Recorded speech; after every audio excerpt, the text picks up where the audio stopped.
Hello everyone, welcome to the Product Marketing Show. I'm your host Rish, and today with me I have April Rassa. Hi April, how are you doing? Hi, Rish. I'm doing well. Thanks for having me. Very good. So April, she's also played multiple marketing and product marketing hats at HackerOne, ChargeBee, and tons of other startups.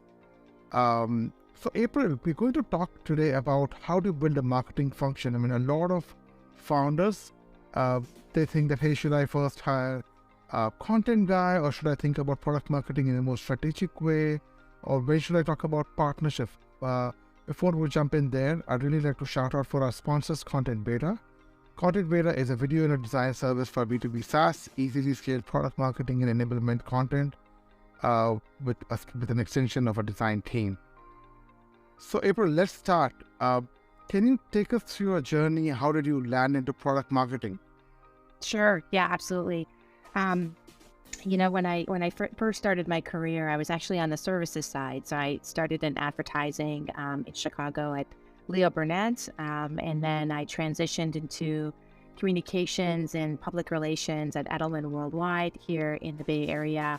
And that was really sort of the transition when one of my clients hired me in-house to run marketing, took a chance on me, and I started to understand all the different touch points within marketing around corporate marketing, partner marketing, product marketing. And at the time, when I was launching and doing messaging and, positioning companies throughout my journey, I didn't actually know I was doing product marketing, but I was. And that was just sort of being at the catalyst of all these different, or being at the nexus of all these different teams, and helping launch them, launch products, position products, talk to customers, work with sales. And I felt like that was sort of my sweet spot throughout my career. And so, as you mentioned, I've worked at a number of different startups, and really gravitated towards, really understanding the business and understanding how to scale and grow with businesses. And I felt like product marketing helped enable me to do that. Lovely. When I talk to other marketers who have played roles in startups, they've all worn different hats. Like how you described. Yes. And it's difficult to, and they find the most difficult part, they think, is when you change your hats, right? And when you play different roles. And probably I would like to jump into my next question. So if I'm the first marketing hire for a B2B SaaS, how would you go about building the marketing team? And is it dependent upon the stage? Is it dependent upon your team's maturity? How would you go about it?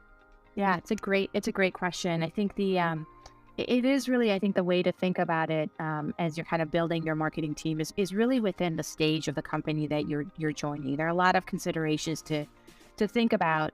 And maybe let's talk through those a little bit. So if you are, entering your journey in a pre-product market fit organization, you're building a marketing team for a company that hasn't really sort of achieved that product market, fit. So the focus is really on a team that you want to be much more experimental, much more nimble, much more data-driven.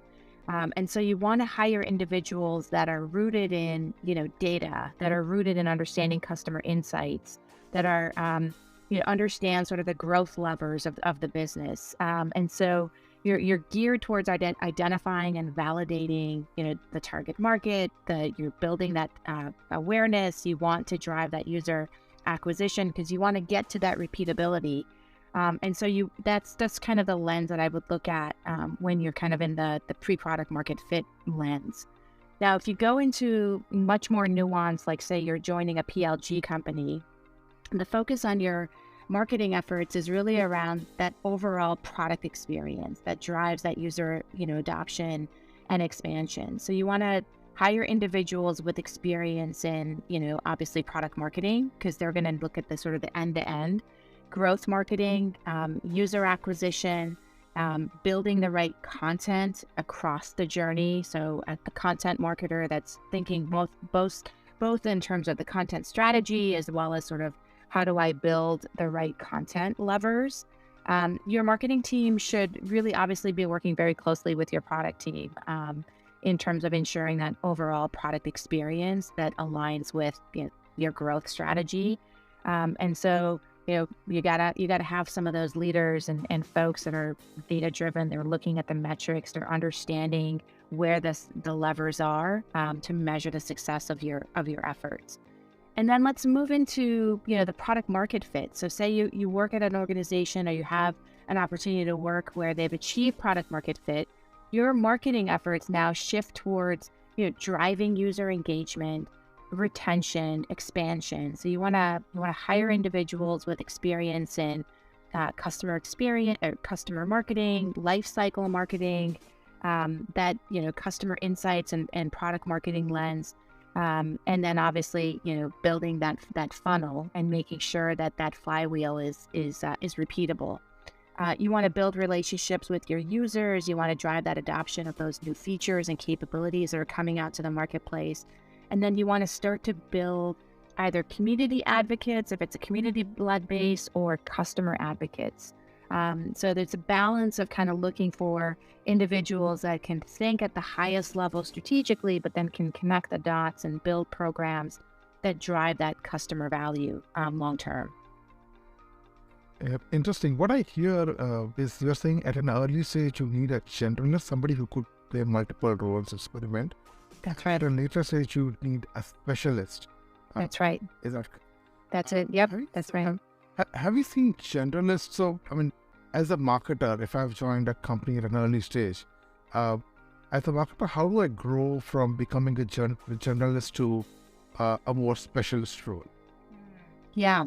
I think, there's a couple ways. So one is you start to understand the levers that are moving the business. So as you're a generalist, you're starting to kind of maybe dabble into growth and maybe into talking to customers, talking to products, talking to sales. And you'll start to kind of get a sense of the motion that the business is going into. And you'll start to understand, what is it that I really like to do? Am I much more of an ops person? Do I like to kind of dig into the operation side? Am I much more into sort of proof points and advocating those proof points? So more on the customer experience side or customer marketing side? Am I much more into, the positioning and how we talk about our products and the company corporate positioning? Am I much more into that? So you'll start to kind of get a sense of where your core competencies are. And then you can double down and say, you know what, I'm going to place a bet on me. And I think I'm going to do much more in terms of like these swim lanes. And then you start to build sort of your specialization. That's kind of the journey that I went through. I didn't really know, right, what product marketing was, but I started to do a lot of the facets and the roles that are kind of attributed to product marketing. Some of the examples I mentioned around, positioning and messaging and talking to customers. And I felt like that's an area that I really like to kind of get better at. So I started to talk to other folks that are doing it and to get some best practices. So those are probably maybe some tangible advice for folks that are kind of looking to make the transition from a generalist to more of a specialization role. Awesome. Now at each stage, when you report to the most marketers report to the founder, you got to show some metrics, that you got to show that, hey, this is how I win, this is how I lose. Can you take us through, in a journey, what metrics do you track? How you showed at the PLG stage, in the early stage, probably the post product market fit stage. How do you do that? Sure. Yeah, absolutely. I think the, pre-product market, it's all about validation and making sure that you're kind of building that repeatability. So what does that mean? So, you've got maybe some launches that you're kind of getting out there. You want to make sure you're tracking sort of early adopters. You want to understand sign-up rates. You want to understand trends within those. Are there specific industries or segments that we're starting to see more valuability? Can we double down on certain things? So looking at your website traffic, your engagement, sign-up rates, email rates, those all give you a pulse and a sense and signals in terms of where you're starting to see more repeatability. As you start to get into more of like the growth stage, then you start to look at, the MQLs and the PQLs and the, revenue and the growth and the CAC and the conversion rates from maybe if you're going from free to paid. You start to look at sort of retention and churn rates. Are we starting to see levers around there? And then you start to build out your customer success. So obviously customer satisfaction and NPS is going to be kind of critical. And then, the user engagement and the activity levels. Are you starting to see peaks when you do certain things? Can you repeat those? And then, from an organic and search perspective, looking at the traffic and what's resonating there. And then as you start to get into much more of a growth and maturity sort of stage, then you start to look at your MRRs, the monthly recurring revenue or the annual recurring revenue. You start to look at the customer lifetime, value. Are you starting to get repeatability from, the cost per acquisition, and how does that translate into the MQLs? Those are probably some examples. And then when you get into the sort of the scale and maturity, then you're starting to look at the advocacy and the loyalty. You're starting to look at the brand recognition, share of voice, and, how do you start to kind of pile away and move away from the competitors? What are some of the key sort of, areas and levers that you're starting to push on? And then, the efficacy in terms of your sales. Those are probably gives you a sense of some of the curves that you look at as you start to transition from pre-product market all the way to the maturity stage. God, I mean, that's a lot of metrics. There's another stream of marketing which I hear everywhere on LinkedIn is the dark social, right? In the area where you can't attribute the success. I mean, you can't say somebody has looked at your post on LinkedIn and then that triggered him, or probably somebody saw your post on Slack. How do you live with the fact that you can't measure everything as a marketer? Yeah, it's true. I mean, I think we're starting to get into this area where attribution is very difficult depending on all the different channels that are out there. Look, at the end of the day, that you're starting to grow and you're doing the right things if you're starting to get, the acquisition metrics are starting to go up and you're starting to get new users coming into either your platform, your application, whatever it is that you're selling, and you're starting to see that trend go up. And that's a good indication. And you start to talk to your customers and sort of what is resonating with them, what is top of mind, and you start to do more of that, right? From a content, from a programmatic, from a campaign perspective or an events perspective, so that you're top of mind, meeting the needs and meeting customers where they're at. I think that's key. And it's a tough balance when you're the leader and you showed some of the metrics, and some of the times you're kind of like not exactly sure how this person came through the funnel, but look, this is the sort of the trending that we're starting to see month over month or year over year. Yeah, funny the way. So we do a lot of product videos for other SaaS companies, and one of the resources which we created is like curating like 15 explainer video scripts, and we picked up the best element. Here's how you compare, here's how you introduce yourself, here's how you talk about your problem, and then we distribute it for free, ungated. A lot of our customers who even come after reading that document, they don't tell us that, hey, we came to know about you through this. They will just say, hey, I saw you on Google, or I saw you on this community. So we have a tough time, and probably for us, it's like leap of faith. What are like activities which are leap of faith for a marketing function? I mean, where you need to have more of conviction than evidence. Yeah, I think more than ever today, everyone is sort of, vying. There's a ton of noise out there. And there's a ton of folks that are just inundated with a lot of data, a lot of things coming at them. And the way that you can kind of separate yourself is take a leap of faith and take risks and do things that you don't know are going to work, but enough of a trending or a signal of your base to know that, it's sound, it's gonna push the brand, but we can see if it's gonna work. And I think that's what makes marketing really exciting, is there's a lot of trends and new applications and new things, new channels that are coming out every single day. And how do you sort of understand your buyers and where you think they might be hanging out, and being able to navigate through that with a creative approach to capture them. That's always, that's the fun part of marketing, is taking that leap of faith and doing some of those creative aspects to see if it's going to work or not. Test it. If it doesn't work, okay, that's fine. It didn't work, we'll move on to something else. But don't try to use the same playbook from, your old company and bring it here. Some may work and some, is just not going to work because it's a different market.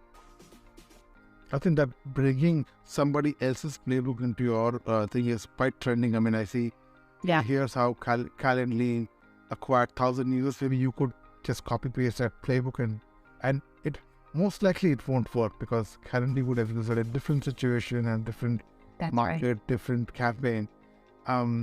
As a marketing, there's a lot of stuff which you could do, right? But when you say you want to do more things, you also have to say no to certain things. Yes. What are some things which you are okay to outsource? And is it dependent upon the stage? Is it dependent upon what you like? Is it dependent upon the team skills? What would you do? Yeah, I think, first of all, I want to double, 100 plus that in terms of marketing leaders and marketing folks to be able to sort of prioritize and to be able to say, these are the core things we're going to be focused on, on a quarter by quarter. It can shift depending on the business. The business is shifting, the market's shifting, it's okay. But to be able to say, these are the things we're focused on and these are the things we're not focused on. Rarely do you see teams actually say, these are the things we're not focused on. And I highly, highly recommend people doing that. Now, in terms of your question, in terms of what should you be thinking about when you're outsourcing or bringing in-house, I think it really depends. First of all, it depends on the resources that you currently have to date, in terms of what are the skill sets you have to work with, what are the goals of the company. By and large, I would say if you're doing brand strategy and planning, your brand strategy and planning should be done in-house. It includes, developing the identity of your brand, your positioning, your messaging, and then how that trickles into your marketing plan. You own that as a marketing leader, as a marketing team. You should drive that. You can outsource sort of the creative design, sort of the video production, sort of the copywriting pieces. And in fact, I highly recommend that if you have the budget or, have the ability to kind of outsource and bring in sort of objective creative folks, again, to push that envelope, that helps develop more engaging, effective marketing. In-house, I would say, depending on sort of how social is relevant for you, I think it should be done in-house. As a social media channel, that's an extension of your brand. Your team is responsible for creating and publishing that voice, that content. It's hard to mimic that when you outsource it to someone else, because you want to respond to comments and you want to be proactive and talk about, your point of view of the brand in a certain thing that maybe someone tags you. It's good to be able to kind of own that piece of it. You can outsource sort of the paid advertising and sort of the SEO pieces. That's a good way to kind of execute targeted, sort of effective advertising campaigns. Again, if you have the budget and you can have the leniency to do that. And then I think the last piece is in-house is probably more around sort of the analytics and the metrics and the reporting. You own that. Again, that should be done in-house. You should be tracking and analyzing your marketing performance, understanding how your marketing efforts are trailing, and how that is translating into your sales, how your BDRs or your SDRs are actually engaging with those leads that are coming in and being able to kind of measure those and report on those. I'm going to clip this part of the podcast. I've probably send it to all my prospects. I mean, what you do essentially is brand identity, analytics, and social media, which is still like an extension to your identity, should be in-house. You should own it. And anything which is not aligned to that could be potentially outsourced. That's right. How do you because not everything, you can't justify ROI for all of these activities, right? What you do in-house. I mean, is there a way to look at it that, hey, if I reach this benchmark, it's great for me to outsource, or hey, I'm getting this much ROI. How do you think about that when you do it in-house versus outsource? Yeah, I think it's there's a lot of sort of facets associated with that. Again, it depends on sort of how small the team is, the stage that you're in, the goals that you're on point for. If you're pre-product market fit, you're probably not going to be able to outsource a bunch of stuff. That's why you need some of those generalists. If you're more in the sort of PLG and growth, then it's like, okay, our goals are to drive acquisition. We need to, decouple ourselves from the competitive landscape. These are some of the things we're going to do against sort of that priority list.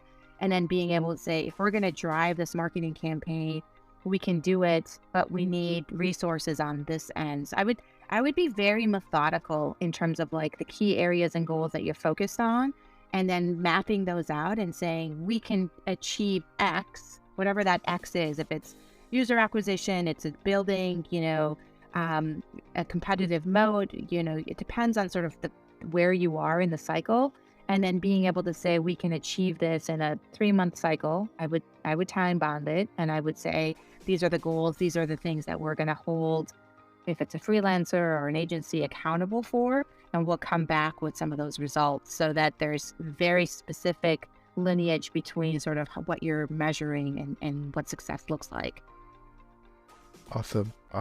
Thank you so much, April, for taking our time and sharing your insights. So if our audience would want to get in touch with you to learn more about what you do or probably get some advice, what's the best way?